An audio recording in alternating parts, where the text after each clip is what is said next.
warahmatullahi wabarakatuh. Halo teman-teman semuanya. Perkenalkan, nama saya Muhammad Ardiansyah.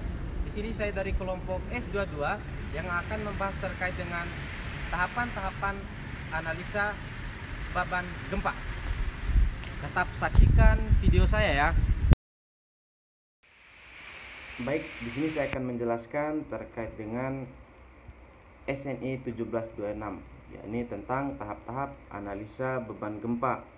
Jadi di sini teman-teman perlu kita ketahui dulu apa sih yang dimaksud dengan SNI 1726. SNI atau Standar Nasional Indonesia adalah standar mutu yang ditetapkan oleh Badan Standar Nasional Indonesia atau BSN dan berlaku secara nasional. SNI menjadi acuan resmi untuk memastikan bahwa suatu produk, proses, dan jasa memenuhi persyaratan mutu, keamanan, keselamatan, dan kelestarian lingkungan. Standar ini memuat persyaratan minimum mengenai beban, tingkat bahaya, kriteria terkait, dan sasaran kinerja yang diperkirakan untuk bangunan gedung. Lalu yang kedua, ada yang namanya syarat perencanaan gedung dan non-gedung.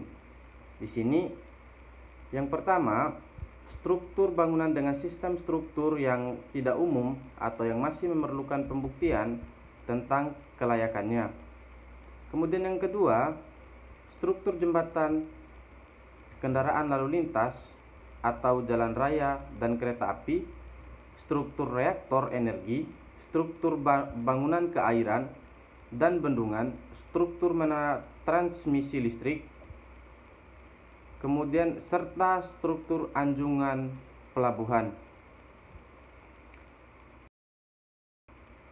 Oke teman-teman, kita masuk ke SNI 1726, yakni tentang perbedaan antara SNI 1726 dan juga SNI 1726 2012 dengan SNI 1726 2019. Jadi di sini teman-teman ada beberapa perbedaan. Pertama, di SNI 1726 jumlah ragam analisa harus menyertakan jumlah ragam yang cukup untuk mendapatkan partisipasi massa ragam terkombinasi sebesar sedikit 90% dari massa struktur. Lalu selanjutnya, untuk ragam satu badan kaku atau single rigid body dengan periode 0,05 detik diizinkan untuk mengambil semua ragam dengan periode di bawah 0,05 detik. Lalu SNI 1726 2019 jumlah ragam analisis harus menyertakan jumlah ragam yang cukup untuk mendapatkan partisipasi massa ragam terkombinasi sebesar paling sedikit 100% dari massa aktual dalam masing-masing arah horizontal ortogonal dari respon yang ditinjau modelnya. Jadi teman-teman, tidak ada perbedaan yang begitu signifikan. Jadi perbandingan antara SNI 1726 2012 dan SNI 1726 2019, jadi teman-teman memberikan ringkasan kombinasi beban untuk metode ultimate dan spektrum respon desain. SNI 1726 2019 memperkenalkan kombinasi beban baru dan mengubah kurva spektrum seperti desain menambahkan parameter-parameter TO, TS, dan TL. Oke teman-teman, perlu kita ketahui juga bagaimana ketentuan utama dalam SNI 1726 terkait dengan perencanaan ketahanan pada bangunan gempa. Jadi teman-teman, untuk ketentuan utamanya, perencanaan ketahanan gempa menurut SNI 1726 2019. Jadi kita harus menganalisis dulu terkait dengan gempa rencana kita, kemudian faktor keutamaan gempa, dan kategori risiko struktur bangunan. Jadi sedikit mungkin saya jelaskan teman-teman di bagian kategori struktur bangunan.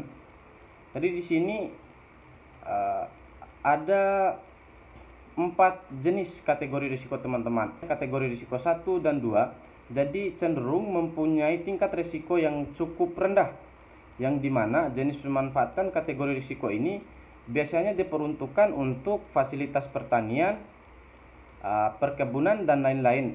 Kemudian risiko yang kedua ada perumahan, rumah toko, dan rumah kantor. Lalu teman-teman, ada kategori 3 dan keempat. Ini mempunyai tingkat resiko yang cukup tinggi teman-teman, yang dimana jenis pemanfaatan kategori risikonya ada bioskop, gedung pertemuan, stadion, dan fasilitas kesehatan yang tidak memiliki unit bedah dan unit gawat darurat. Kemudian jenis pemanfaatan kategori risiko keempat yakni bangunan monumental, gedung sekolah, fasilitas pendidikan, dan rumah ibadah. Jadi conclusionnya itu teman-teman, SNI 1726 2019 merupakan pedoman penting dalam perencanaan ketahanan gempa untuk struktur bangunan gedung dan non-gedung di Indonesia. Nah, standar ini juga teman-teman menekankan pentingnya perhitungan beban gempa berdasarkan kondisi seismik wilayah, jenis tanah, serta respons struktur, sehingga bangunan dapat memiliki tingkat keamanan dan kinerja yang memadai. Dibandingkan edisi sebelumnya, SNI 1726 2019 memberikan penyempurnaan dalam peta hazard gempa, spektrum respon desain, serta metode analis struktur. Dengan penerapan yang tepat, SNI 1726 2019 itu teman-teman diharapkan mampu meningkatkan kesehatan ketahanan bangunan terhadap gempa dan meminimalisir resiko kerusakan dan melindungi keselamatan masyarakat. Oke teman-teman, mungkin itu saja presentasi singkat dari saya. Lebih dan kurangnya saya mohon maaf. Wabillahi taufiq wal hidayah. Wassalamualaikum warahmatullahi wabarakatuh.